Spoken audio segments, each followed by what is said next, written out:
All right, today's nutrition tip of the day. Nah, I'm joking. Ooh, that might be worse. All right, large fries, large Coke, hot and spicy, 10 nuggets, 10 more nuggets, and buffalo sauce. That's not good for you. I'll just be upfront about that. Don't eat like me, you're not me.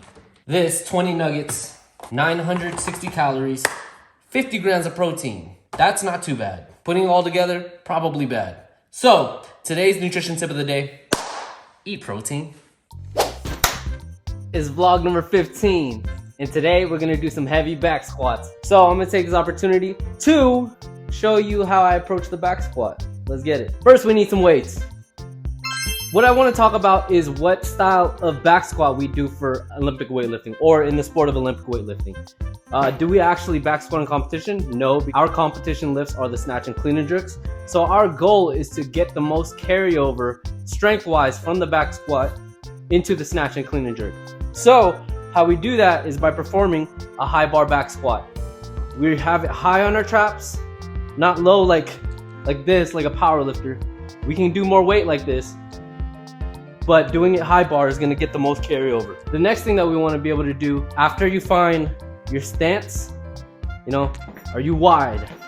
Are you super narrow? Most likely you're gonna be shoulder width.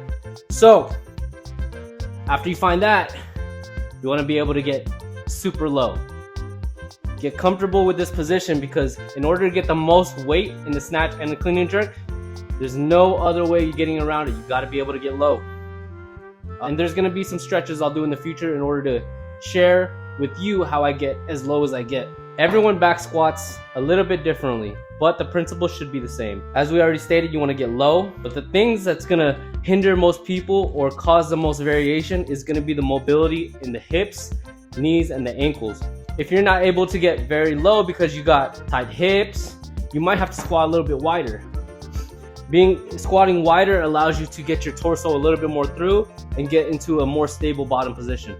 Some people have a bottom position like this, and that's completely fine.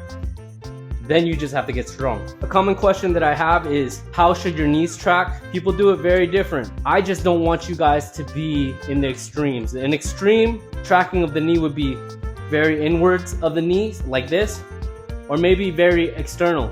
Some people have some weird variations going on. Like, even for myself, I know my one knee on the left goes a little bit farther because my ankle mobility on the right is a little bit more. I can get a little bit lower on this side. So you might find me missing in a duck walk sometimes. So for the general lifter, the tracking of the knees should generally be in the same direction of your toes. And I'm a big proponent of knees over toes. There's no getting around knees over toes. Whenever you get into a deep squat, especially in a clean and in a snatch, your knees are gonna be tracking over your toes. The next thing, posture. Whenever you clean, if you clean like this, and the reason I'm talking about clean is because you wanna have the most carryover from the back squat to your main lifts.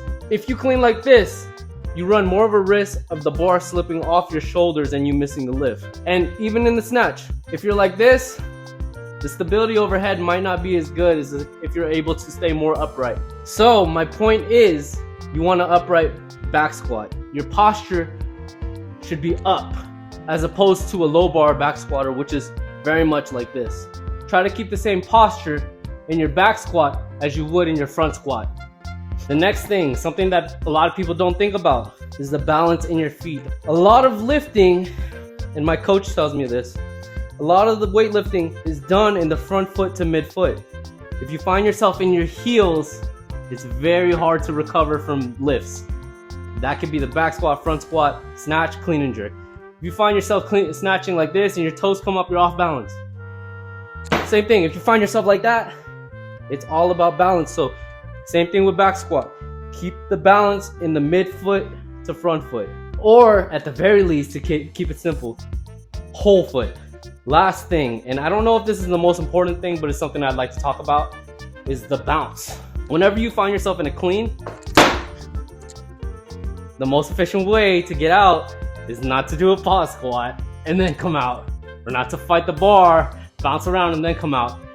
Catch it in that first bounce. So when you're back squatting, the bounce in regards to the back squat or the bounce out of a clean is referred to the stretch shortening cycle. You can actually get more out of your lift if you are able to use the bounce correctly.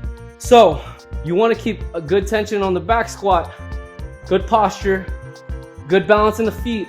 But once you hit that bottom, get a good bounce. You might have to play with this yourself. Find out where you get the most out of the squat with the bounce. So for the bounce, I'm not gonna overcomplicate it. Just focus on getting a rhythm of getting out of the bottom of the squat with a bounce. And that's all I got for you.